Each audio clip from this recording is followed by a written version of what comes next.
How beautiful. Amazing. So I'm Judy Carmi, and I want to welcome you to the Center for Spiritual Living, where we inspire and empower people to live spiritually fulfilling lives. The practitioners in service today will be available after the service near the bell here to pray with you. So if now you would please turn and wave to the camera as you say, greet your neighbor and say hello behind you as we invite the children up.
Bonnie has a brief announcement now.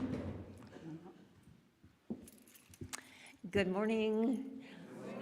I just wanted to let everyone know that there will be no children's church next Sunday because I am going to the retreat, and everybody that I called to ask to sub is going to the retreat. So we're just not going to have children's church next Sunday, and we'll see you in 2 weeks. Thank you.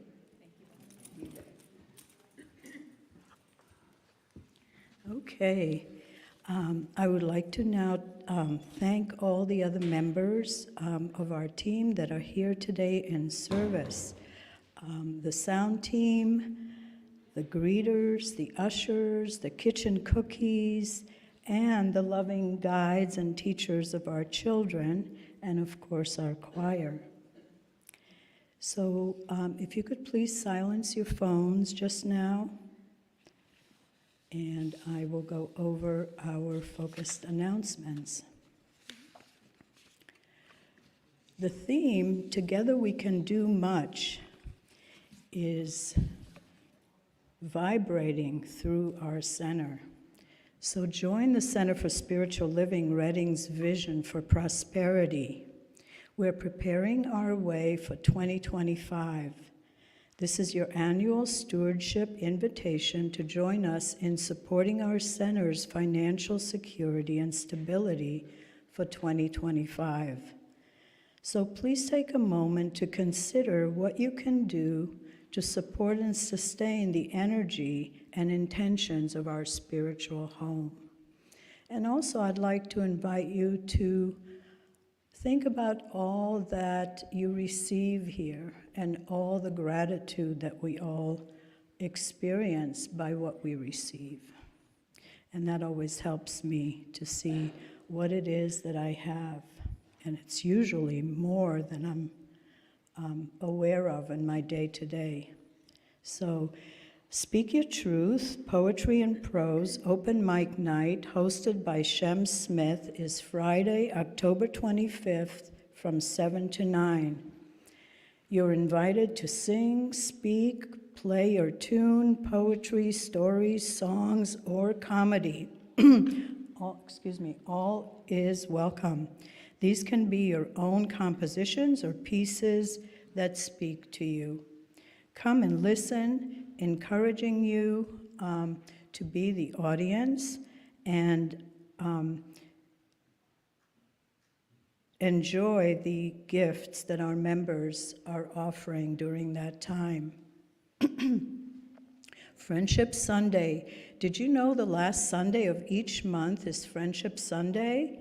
That means that you're invited to bring a friend or two with you to our service at 10 o'clock, and you're also invited to bring a potluck dish to share in the social hall after the service is over. So we hope you and your friends will join us for Friendship Sunday. And meditation is more than you think. Class with Rob Ward, practitioner, is starting Monday, October 28th from 4 to 6:30 p.m. online via Zoom. This is an immersive introductory 8-week course that guides students through the transformative journey of meditation, exploring its diverse modalities and applications. So if you have a practice already, or maybe you're looking to improve your practice or gain some more knowledge and understanding about meditation, please come and join this class on Zoom. October 28th is a Monday from 4 to 6:30 p.m. And then the Spiritual Music Jam, led by Shem Smith, Margot Francois, and Michael Harris, Friday, November 1st, 7 to 8:30 p.m. The intention is to focus on creating harmonies with our instruments, to see what we discover as we get centered in music, spiritual practice that transforms and transports us beyond words. It is an amazing event that I usually attend regularly, and each time that I join this music jam, it is a different experience. It's really amazing. So we start from a place of silence, and music just arises. Voices arise, drumming comes, there are people playing flutes. Any instrument that you feel comfortable bringing is welcome. And then the New Moon Circle with Lori Buckman, Saturday, November 2nd from 6:30 to 8:30 p.m. We will meet as women have for centuries to set intentions, to foster personal growth, and set direction together. Join us to thrive. That is a very sweet gathering that I also have attended. And so now, I would like to invite Stephen Smith up to inform us about the stewardship program with a testimonial.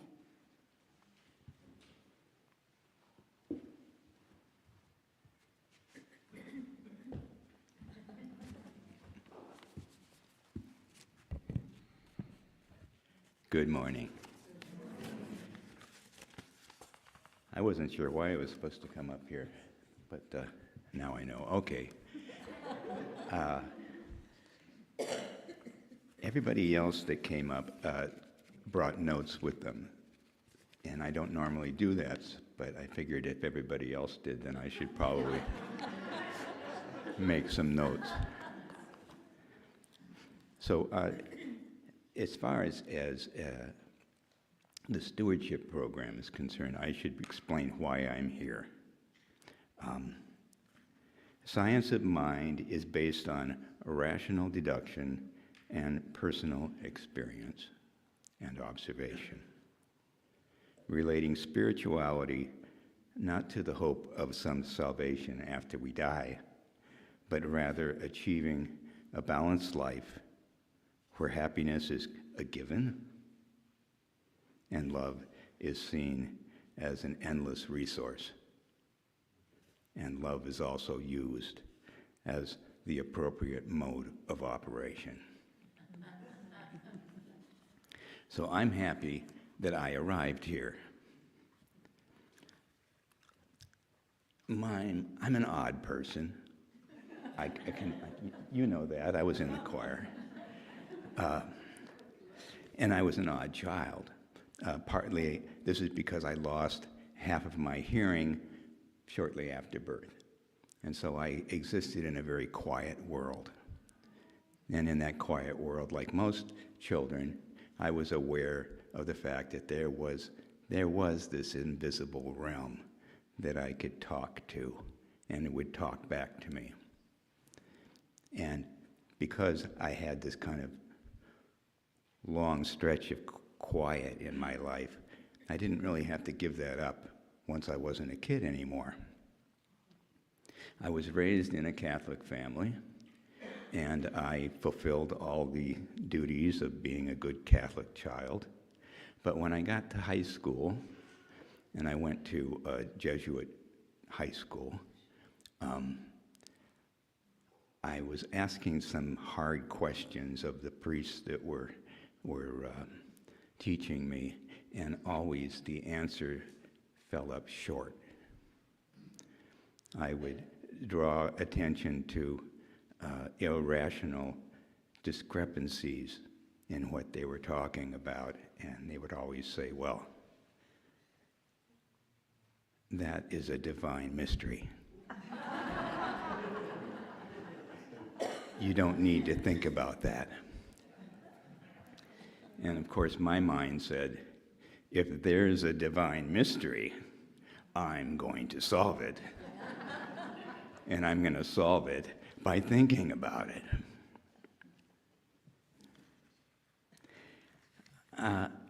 So that became, I guess I became, or I was a spiritual seeker from a young age. And realizing that I wasn't going to get my answers in my birth religion, I started investigating wherever I could investigate, wherever I felt there would be an answer.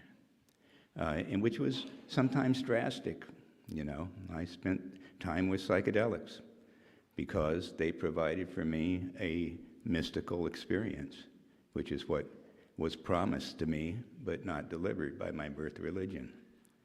But it didn't take long before I realized that my goal was not going to be reached by continuing to do that. And so I managed to get my hands on a book called Autobiography of a Yogi, and I signed up for the 2-year meditation class. And that was when I saw progress, moving towards that understanding of what spirituality in my life can be. But I remember quite distinctly putting the money in the envelope and sending it off in the post office and waiting for 3 or 4 days, knowing that they received it in 3 or 4 days. That's the way it used to be.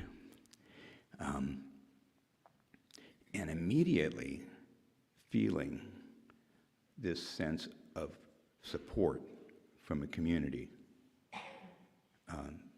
because I signed up, because I committed, because I sent in my money. And I also had that experience from putting money down for books, you know, these weird books that taught me about metaphysics. I put that money down, and when I bought that book, even before I opened the book, I could feel support, openness, inclusion.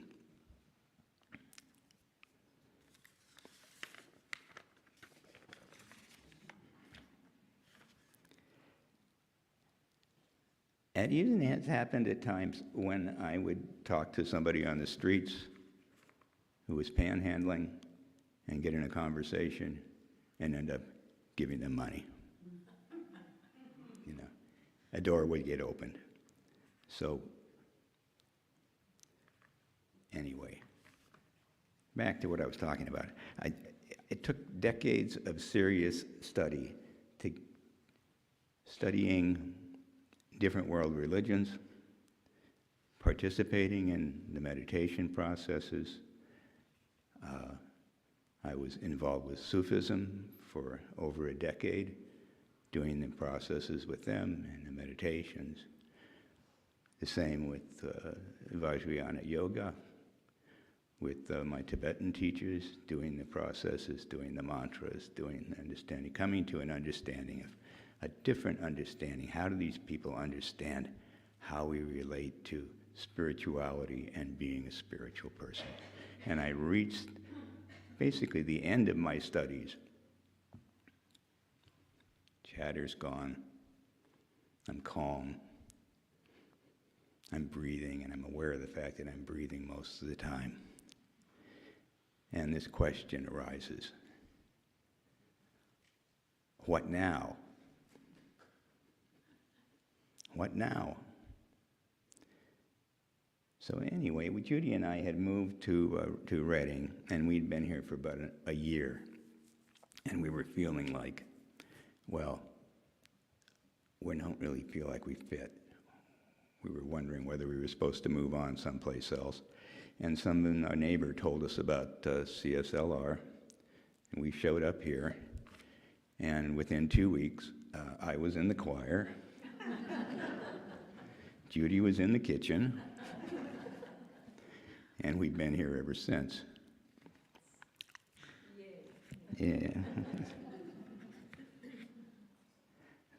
So as a bonus, beyond the company of just having like-minded people, we found that the center provided the tools necessary to really unlock that question. What now? If our personal world is a manifestation of our own thoughts, then what was I thinking? Who am I? What am I? How do I change how I am thinking? The philosophy here doesn't tell you how to think, and it does not try to tell you what's good and what's evil. Right. But with its classes, it provides us opportunities, mostly through our discussion with others in the class, to investigate our own inner realities and become familiar with who we actually are.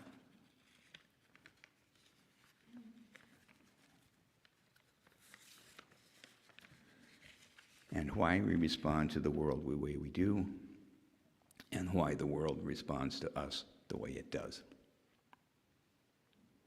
And with the support of this community, we enjoy the space and the protection to redefine ourselves on our own terms.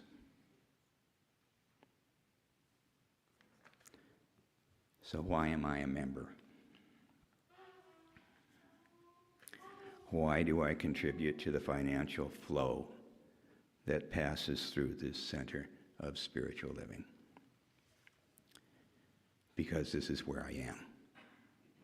And this center is in a constant state of becoming who we are. We define what this is by our involvement. Right? Yeah. So I took a good look at what's going on here after I took a look at everything else that's going on in this town. And I said, deal me in. I want in this game. So I invite you all to join us, making a monthly commitment to throwing your support behind what is going on here in any amount will help this center look a little more like you and act a little more like you. So please do join us. We are having a wonderful time.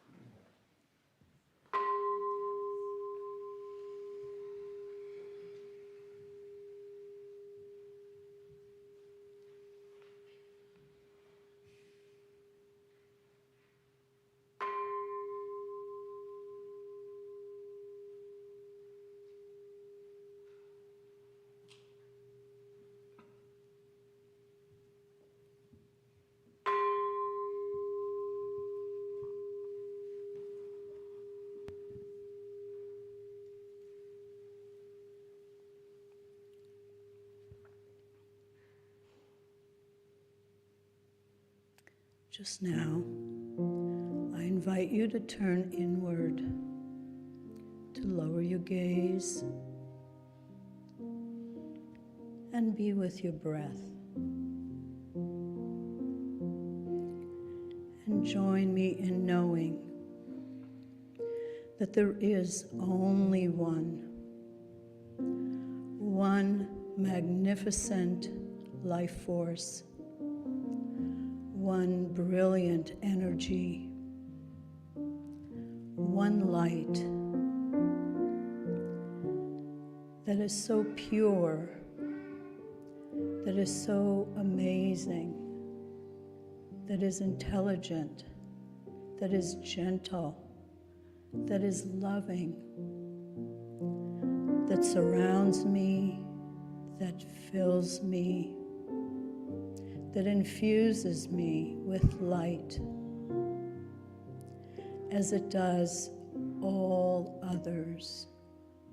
Everyone and everything is infused with this pure light energy that is known as God, that is known in many names: Spirit, all that is.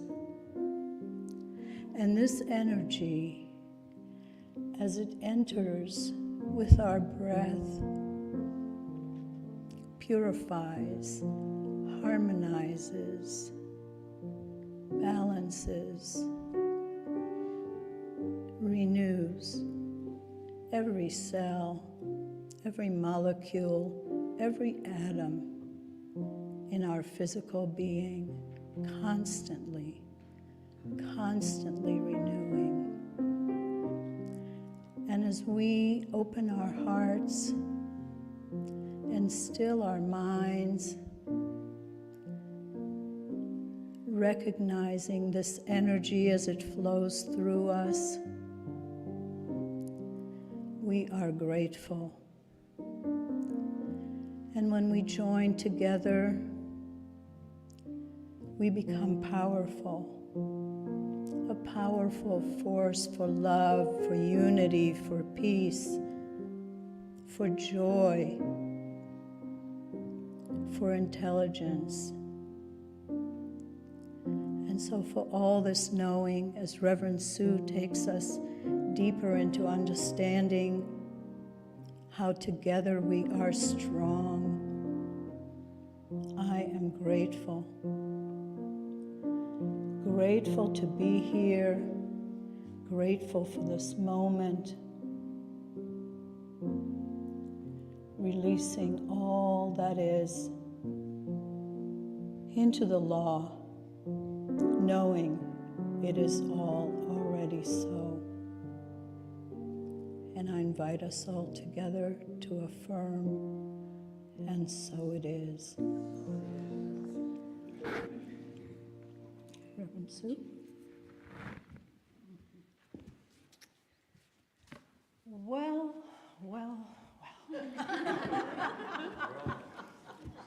Getting pretty crowded up here. Pretty soon I'm going to be speaking from behind the bell. Weren't they awesome? Yeah. Ooh. So much fun to see the new faces that join. So it's interesting as we do our abundance drive, it shows up in so many different ways. People, love, money, and we're all witnessing that in our own personal lives. I think it's just beautiful. And of all my years here, I have to share this with you. I had somebody approach me in my yoga class when they were leaving. I've been meaning to tell you something, and part of me goes, And what would that be? Put your big girl pants on, Sue. And she says, your bathrooms are so clean. Well, thank you. But I felt the biggest pride. I felt I was honoring the McQuistons. Bill and Shirley have done it for years. Whoever compliments the toilets. Yeah. I hope they hear the applause back in the kitchen, but I just thought, it just made my week. You never know how simple sharing with one another, right, can bring the sense of empowerment, a sense of goodness. So the theme that we've been sharing this week has been about power. We've looked deep into ourselves for what are the qualities of divine power? What is that in me? What is our personal power? And now we're going to bridge that into understanding that together, the power that we create in community. And I think Steve did a beautiful job in leading the way into that message. There's a minister that sends out spiritual passages each week. And sometimes he puts in little stories that kind of tie in with the theme. And this one in particular, I had never really thought about it, so maybe you haven't either. So I'm going to start with this little story it was written by Brian McLaren, Faith After Doubt. Here's his little story. I love to ride horses. This one's for you, Bobby. I love to ride horses. Years ago, I was invited to participate in a 4-day trial ride deep in the wilderness of northern Pennsylvania's mountains, which I always think that's so funny. They don't have mountains when I've been there. They're just hills, but we'll let them believe what they believe. From the first trot to the last gallop, what seemed to interest the horses most was neither their human riders nor the environment around them. Apart from the few moments when a bear entered our campground and the times we stopped to feed and water them, our mounts were obsessed with only one thing, one another. Tucker hated to be behind Zeus. Thunder loved to walk behind Daisy. Rain despised Plato so much that she would kick him if he came behind her. And Plato was restless if he wasn't somewhere near Thunder. At every moment, the horses were turning their heads to the left, to the right, lifting or lowering their ears, angling their bodies on the trail, snorting, flickering, just like Soar, right? That's what happens on Soar. Flicking their tails, and otherwise sending body language message to the other horses before them and after them.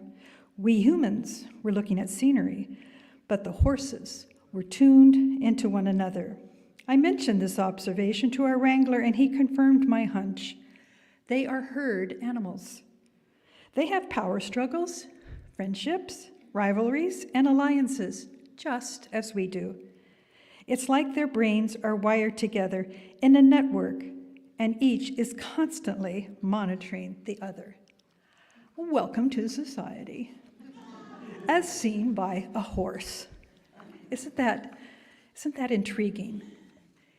And earlier this week, I was speaking to somebody, and I was talking about what we talk about in the Science of Mind is something that Earnest Holmes wrote in the Science of Mind textbook, and it's our mental atmosphere.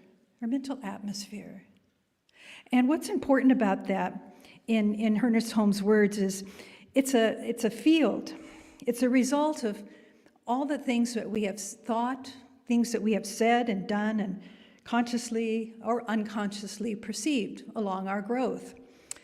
The mental atmosphere is very real and is that subtle influence, hear this part, that subtle influence which constitutes the power of personal attraction. For personal attraction has little to do with looks. It goes much deeper and it's entirely subjective. This will explain our likes and dislikes for those whom we like almost instantly, and we come in contact with them. But yet there's others that we want to turn away from in the world, right? It just happens. Without any apparent reason, we're turning away. This is the result of their mental atmosphere, their vibration. No matter what the lips may be saying, the inner thought outspeaks them. That's the message that just jumped out at me, and I was sharing it with the practitioner class this week. No matter what the lips may be saying, the inner thought outspeaks them. The unspoken word often carries more strength than the spoken. do-overs, right? As you might be reflecting on your own times where you've had an interaction that wasn't very comfortable. This is why we do our spiritual work, to align our mental atmosphere with our words. So that, in other words, a more simple way to put that, the whole thing is walking your talk. And be in that presence. Nobody's going to call you phony because you believe it to the depths of your being. So as we have come to this week looking at our relationships with others, taking on an inner understanding and living from an awareness now to allow ourselves to express ourselves out into the world. I love how this dovetails with what Steve was sharing with all of us. As you go along your journey and you polish your ways and you really deal with your inner world, your inner life, and then it's calling you, come out into community. So how do we express ourselves with integrity and stand in our understanding of power? How do we do that and meet the energy of the other where we stand in our truth? So what I appreciate about the topic is hidden in the title, because when I talk about the whole monthly theme has been power to the people. This is power together. It's not talking about power over anything. It's not about being right. It's not about authority. It's not even coming from the station in life that you ended up in, or the role or the occupation, but power together. Together. Finding strength by standing on common ground and expanding our hearts to one another to understand and rise above disagreements and not stay in the disagreement. Earnest Holmes says, the well-adjusted person is one who has been permitted to be an individual, but who also has learned to cooperate with others. And I am blessed to stand here and read that quote and look out at you and know that that's who you are. That's who you are individually, and collectively we make such a big difference. Because we are all choosing as we arrive here to move towards a collective power. We're longing for a transformation to happen. We regroup. We come week after week, class after class, because we're trying to polish our way and regroup and express our true intentions with confidence and courage. And we won't back down. We won't whimper our truth.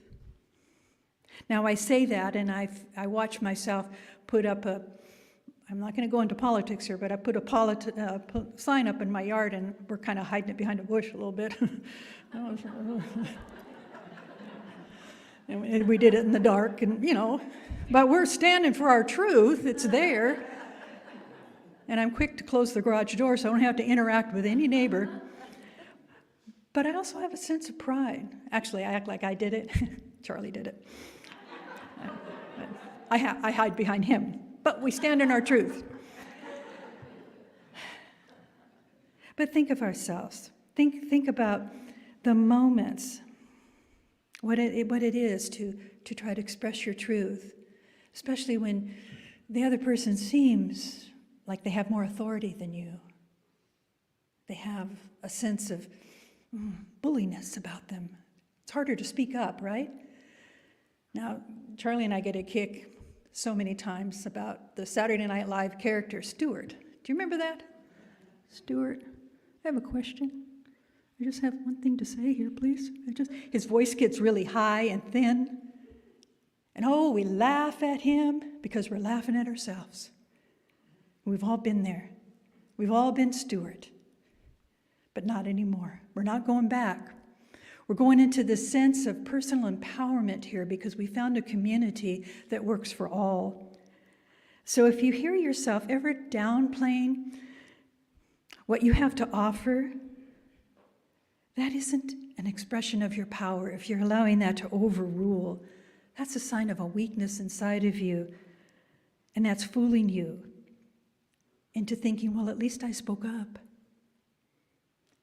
it's asking you, it's calling you, the soul is calling you, stand firm. Stand firm in who you are. In Tadasana, it's called the mountain pose. In yoga, it's called Tadasana, the mountain pose. And you can imagine the strength of a mountain. So when you're feeling that little bit of a whimpering coming over you, you ground your feet, you spread your feet, you ground your feet, you go to the earth, and you stand like a mountain, and you brave the elements, and you transform yourself in that moment of standing. That's the inner work. When we're assured then that we are expressing a truth that's going to be helpful, that's important. Is your truth really going to be helpful in this situation? Inclusive and helping to find a solution? Then everyone around you can more readily listen, really listen to one another, and then step in to uncharted territory of something remarkably fresh. And you can feel the collaborative nature of it all. And having listened then with respect, then we stand in that personal power and we express what is necessary to be said. We co-create an uplifted vibe, as the mental atmosphere talked about, for a shared purpose. So I want to return a little bit to what Thich Nhat Hanh has been shaping in his gentle way about what this power is. Remember, he said power takes confidence and trust, and that was what the words he used for what faith is. And in his words, when you're around a group of people, although you want to be yourself, you are consuming their ways. The way we make decisions, our likes and dislikes, depend on the collective way of seeing things. You may not see something as beautiful, but in many people think it's beautiful, then slowly you can come to accept it as beautiful. Also because the individual consciousness is made up of the collective consciousness. We can't forget that. That's why selecting the people around you is very important. It's very important to surround yourself with people who have loving kindness. Now feel this when the person sitting next to you, wherever you are in the audience or on the stage. You are surrounded by people with loving kindness, understanding, and compassion. Day and night we are influenced by this collective consciousness. I want you to feel safe with that. I want you to feel yourself kind of come out of a shell that you might have walked in here with. Because there's no mistake, the collective consciousness has brought us together. We are one in that knowing. He addresses this awakening to principles of truth and embracing the sense of interbeing. That's what that's called. That's what we're talking about. Our relationship with everything. Everything is part of that collective consciousness. Being one then with all there is, we naturally become influenced by the collective. But let us not be naive about what this is and simply think because we're choosing a spiritual perspective that we can drop our sense of self and get absorbed and just let collective consciousness carry us forward. Because the idea of collective consciousness is also subject to fear and distrust. Oh, I threw in a wrench, didn't I? You're going, I was with her all the way. I was ready to really join this church. But now, think about it. It's dangerous for us to just slip in to something. If we don't balance our engagement with the world and people with our own personal empowerment, these practices, such as mindfulness, allow us a sensitivity to let ourselves know that we're in the right place. We're in the right stream of consciousness. We're in the right vibe. So our compassionate resolve invites us to strive again to align with healthy environments and remain steadfast to these acts of loving kindness, forgiveness, and love. So if I pull you back a little bit and I invite you to think about how much more influenced our agencies have been by fear, that this is part of the collective consciousness, was created out of fear of terrorists. I think 9/11 changed our lives so much because we did shift in our place of trust with the world. And then they set up standards for us as we travel. Now, Thich Nhat Hanh, he informed me to look deeply into this. And these are his words. He gave this point of view on the war of terrorism has not helped reduce terrorism. That's the war on terrorism, has not helped reduce it. We might feel more vulnerable now than we did in the past. He states, the war on terrorism has forced us to look at each other as potential terrorists. Isn't that sad? Isn't that sad? When you travel by plane, you are searched. Here's the good point. They're not looking for your Buddha nature. They're looking for your terrorist nature. Well, don't you dare. You know, it's almost as if we can turn the page on that. We approach that screen. Step right through, ma'am. Of course I will. And you strip off your clothes and said, I'm who I am. Is this vulnerable enough for everybody? I'm not what you think you thought I was. I'm a powerful being. Beep, beep. Oh, my necklace. But his message there is of hope, right? Hope. Let's turn this all around. And as we participate in these moments of awakening, in these moments where we're helping enlighten our way and enlighten places in society, this is our task that's before us. And we have the skillful means. We contribute greatly by who we are in our collective awakening. You can help people see the deep, compassionate listening and loving speech are the only ways to remove wrong perceptions. You can't just tell somebody that's wrong. Guide them, lead them. This is using our power of understanding as a catalyst of change. And this brings peace and leads to more peace to overcome the difficult moments. That's why Thich Nhat Hanh stood so strongly for peace, because he kept reminding us peace already is. What a different way to deal with one another with such kindness. This collective consciousness is also referred to in the Science of Mind textbook, and you might have heard it at one time or another, as race consciousness, race suggestion. Now, make sure as you hear those words that you're not slipping into an understanding of what he's saying here by saying race, because there's within each of us and these expressions that we hold that we've never really experienced, but we've accepted them. That's what that is.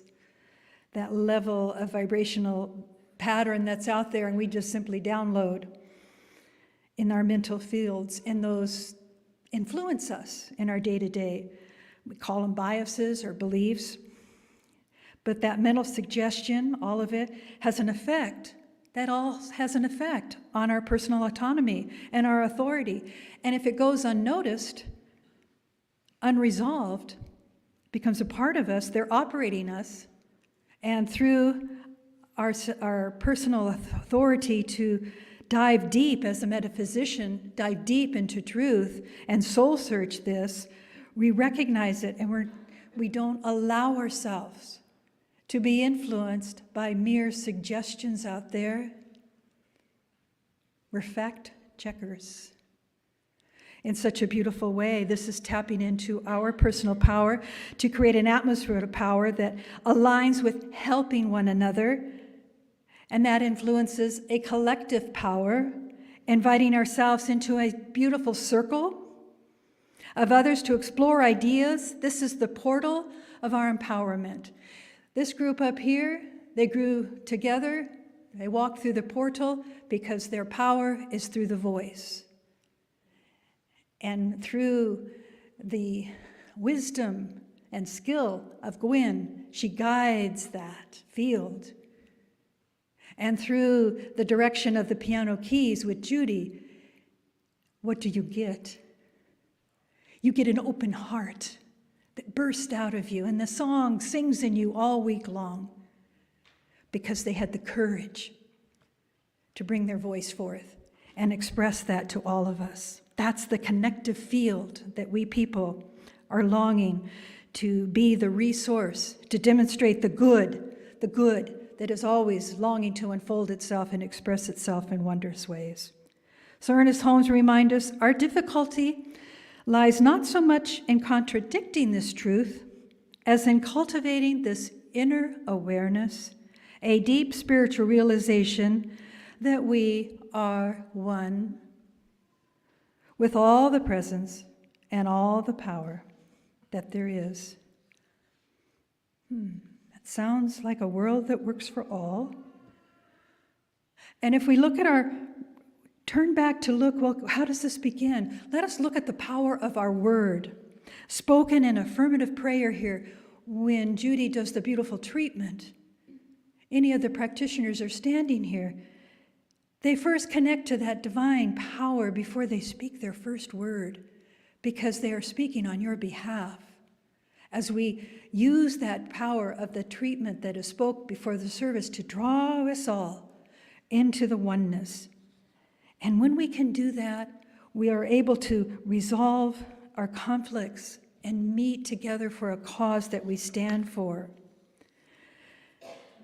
It's been revealed so many times that the treatment is the one very important thing to remember in whatever you're doing in your work. Whenever you arrive, spend a moment. Set that intention. It must have whatever you're doing must have a definite purpose. Don't just walk in and just, clock in like I used to sometimes as a nurse. It was too early in the morning for me. Clock in, and then, everything comes your way and you're going, I'm still turning over. I'm not quite here yet. But people's lives are at stake. It's like, wake up, Sue. It's this idea of, as I drive there, what makes a difference is setting my intention. What is my purpose today? To be in service, to be awake and ready. That can be as simple as that, as Yogananda reminds us. How does God find you today? And those that know it say, yeah, there's a few of us here that are. Awake and ready. Your purpose, there's a power behind your purpose. And then when you shape your words around that purpose, it binds our interconnectedness and our interbeingness, and we find one another, and a greater good starts to collect around that. It's a vibrational field. It's empowering us all to remember who we are individually as we collect ourselves together in community to remain confident, responsible, and reliable. Power to the people and for the people is enhanced and embraced by those participating with each other and involving each other, including each other in group prayer.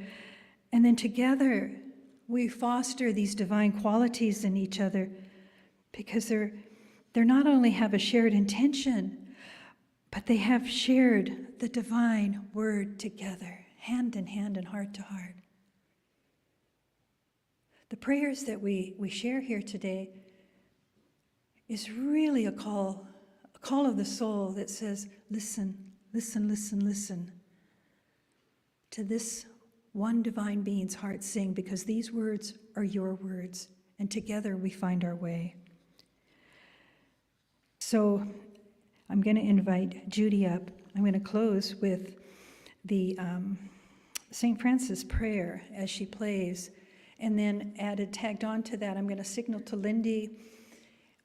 And there's a song I want you to hear by Gary Lynn Floyd. Because I can. No. Earnest Holmes says, all things are possible. When you say that, you mean the power which created the planets is now operating your affairs. in and through everything you do. That's your invitation this week. Know that you stand with the energy of the planets, and use this opportunity this week to shape your world, mindful of how you are relating, where you're doing your best and bringing no harm, where you face disagreements and resistance, but find your source of truth in that. Don't hide. Don't hide from any of this, but do your work. Make amends if needed. But seek to understand one another. Judy.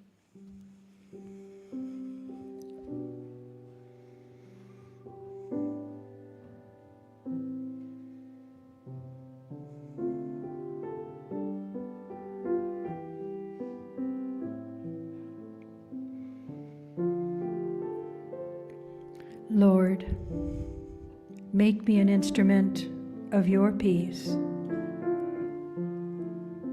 Where there is hatred, let me sow love. Where there is injury, pardon. Where there is doubt, faith. Where there is despair, hope. Where there is darkness, light. And where there is sadness, joy. O Divine Master, grant that I may not so much seek to be consoled as to console, to be understood as to understand, to be loved as to love. For it is in giving that we receive, it is pardoning that we are pardoned, and it is in the dying that we are born to eternal life. We take a breath.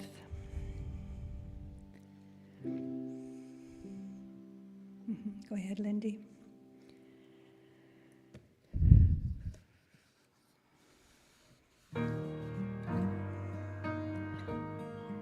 I invite the choir, when they hear the chorus, to share their voice. Storm clouds come circle me again. Dark, steady rain on my horizon. I have weathered you before, I will weather you again. Stronger than ever known, never alone.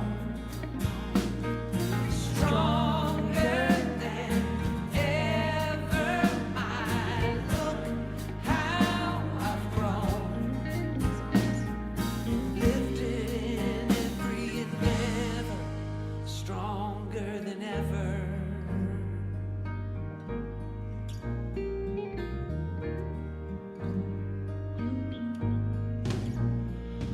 No teardrop, no howling winter wind could ever throw me off my journey. I will walk without a fear, past the wolf at my front. Stronger than ever, no, never alone. Stronger than ever, my look how I've grown. Lifted in every endeavor. When I look back on all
stronger than ever,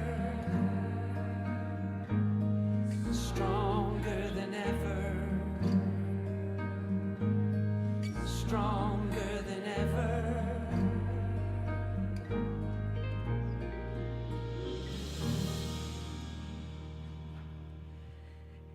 So as that song is played,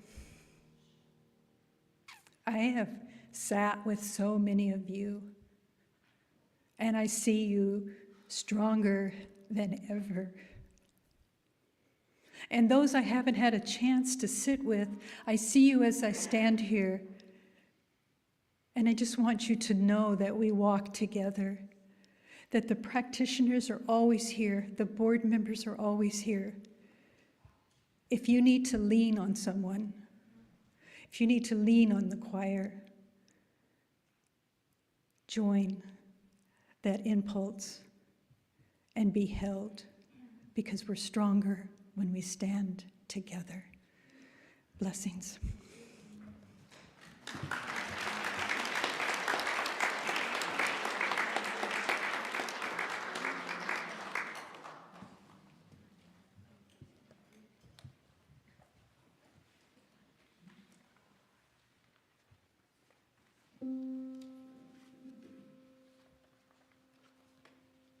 I would like to invite the ushers now to come forward. Oh, song, sorry. Oh. Okay, the choir is to sing a song. Good. I want to sing to you. Please.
would like to invite the ushers to come forward now, please,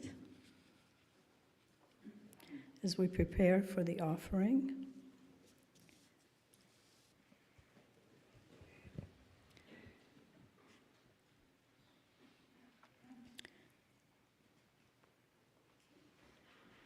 As I prepare to give my offering, my heart is filled with love and appreciation, since what is offered here is for my spiritual well-being. I'm filled with gratitude, knowing life stays in balance, for as I give, I receive.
I give thanks for the blessed donations received in the offering this morning and during the week.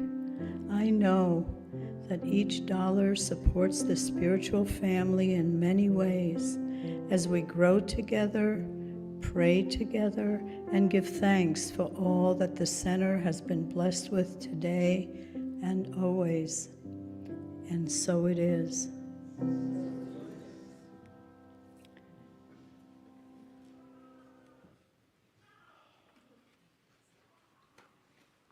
So we have a closing song, and Reverend Sue by the Heart Sangha Choir. I didn't mention their name before, so we have a closing song by the Heart Sangha Choir. I want to make sure I honor you correctly. And we will have a closing message by Reverend Sue, closing remarks, and then please enjoy the social hall where we have treats ready for you. The kitchen cookies do. Thank you.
What are we talking about? Talking about peace. We're going to close today with the choir and all of you standing to sing the peace song together again. And I want to invite you, if you are curious, I so appreciate the board stepping up so beautifully this year. And every year we have these testimonies, and they've always been incredible. And it's not easy. It's really not easy, I want you to know, to be asking for money. And if you glaze over, it makes it even harder. But so we ask you to really open your eyes and open your heart. And if you have any questions at all, remember every little amount helps, because collectively that foundation builds. So Diana, are you back there to help out? There's cards if you don't know what we're talking about, and information to guide you, to help you, to support you. And so I just really, really want to thank the board and Diana for being such powerful stewards of this together. Because together we can do so much. And you'll notice that Lori Barnes is standing in the doorway of the bookstore because she's entered a whole bunch of new things. So some of those things are mine, but I can't get in there. So just check the vibe before you buy it. And of course, enjoy the social hall and community, and share your words with one another. So please stand and enjoy the choir's voices. Fill you with this knowing.